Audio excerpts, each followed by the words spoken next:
Un infanticide qui défraie la chronique et alimente les conversations depuis quelques jours. L'histoire rocambolesque met en scène une femme soupçonnée d'avoir décapité son propre enfant avec la présumée complicité du propriétaire d'un petit restaurant très fréquenté à Yaoundé. Au lendemain de l'arrestation des deux principaux suspects, des langues se délient. Les populations, riverains et clients de ce restaurant sont choqués.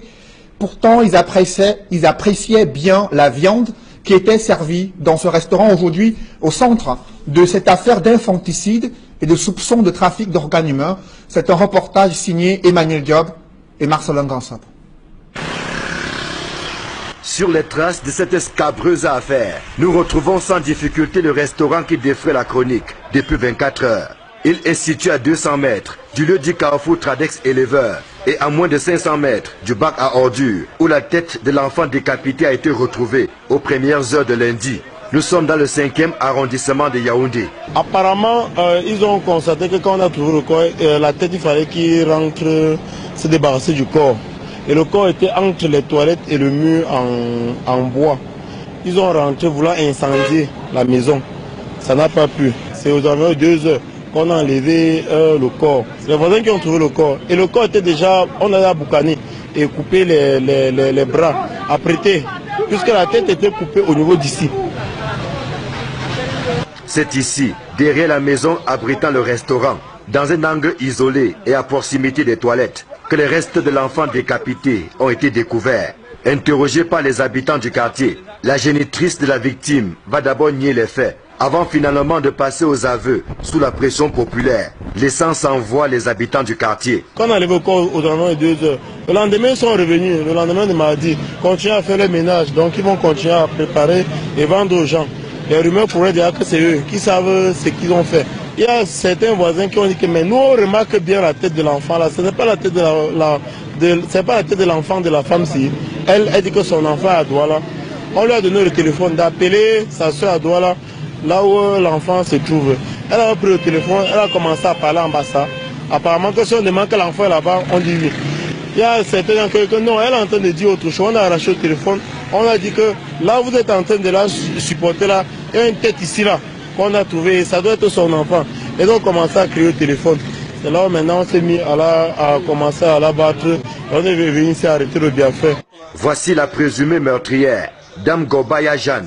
Elle et son patron, de nationalité nigériane, n'ont eu la vie sauve que grâce à l'intervention des forces de l'ordre. Il a fui sur le long sien. Il y a une route qui sort de l'autre côté là pour aller sortir vers Éleveur. Donc il y a les gars ici qu'on appelle les gardeurs du quartier, les free boys. C'est eux qui l'ont interpellé. Ils l'ont interpellé de l'autre côté, là ils ont commencé à le massacrer. Et puis d'autres de la population sont venus et puis ils ont demandé à ce qu'on le laisse. Quand la police est venue, on l'a extirpé. Donc apparemment ils se connaissaient depuis. Ce n'est pas aujourd'hui, donc ce n'était qu'une mise en scène qui a été faite, d'après ce qu'on a vu. Le restaurant en question porte un nom qui ferait plaisir à plus d'un. Et pourtant, il est devenu la risée de tout le quartier, depuis la découverte macabre de lundi. Il y avait les soupçons en tant que c'était un corps humain, mais la qualité de la viande laissait quand même à désirer. Bon, c'est maintenant avec ce qui s'est passé, quand tu refais un feedback, tu te rends compte des gens de viande que tu mangeais. Il y avait même les gens qui venaient manger ici là, les Nyelembere, ils viennent manger ici là. On s'alignait seulement. Tu es derrière ton frère, tu dis que pardon, fini, tu me donnes le plat. Parfois les autres amènent leur plat eux-mêmes, parce que c'est vraiment sucré. Quand on mange ça, on a le goût, on revient demain. On appelle même au téléphone que c'est déjà prêt, il dit que c'est prêt, on vient manger. Les derniers développements ont fait perdre l'appétit à plus d'un.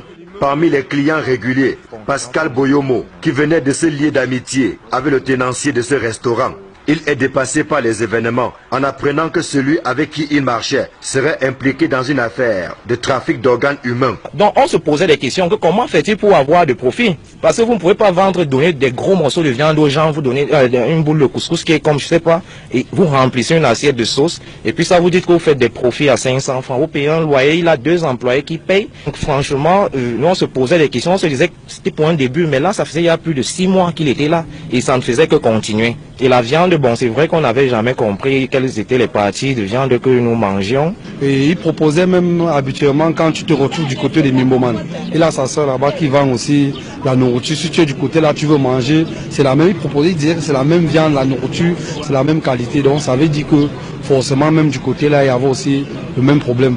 De quoi donner la nausée à ceux qui ont régulièrement mangé du héros dans ces restaurants et qui n'ouvrent les yeux que maintenant devant la triste réalité. On ne prépare pas d'autre chose si ce n'est que le héros.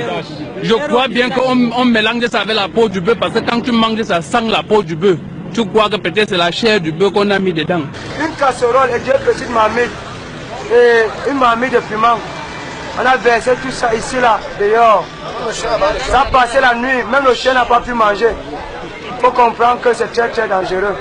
Désormais entre les mains de la division régionale de la police judiciaire, Ngobaya Jeanne et le propriétaire du restaurant attendent d'être fixés sur leur sort. Les fins limiers de la police doivent percer tous les mystères de l'histoire. Question de savoir s'il s'agit d'un acte isolé ou alors d'un vaste réseau de trafic d'organes humains dont les tentacules pourraient s'étendre dans toute la ville et même en dehors. Au quartier éleveur et ses environs, les populations qui réclament que justice soit faite ont perdu la voix après avoir perdu l'appétit. Ne manquez pas de vous abonner à notre chaîne YouTube Jésus-Christ TV en cliquant sur le bouton s'abonner juste au bas de la fenêtre de cette vidéo.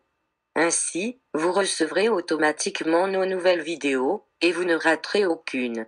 Vous connaîtrez la vérité et la vérité vous affranchira. Jean 8, 32.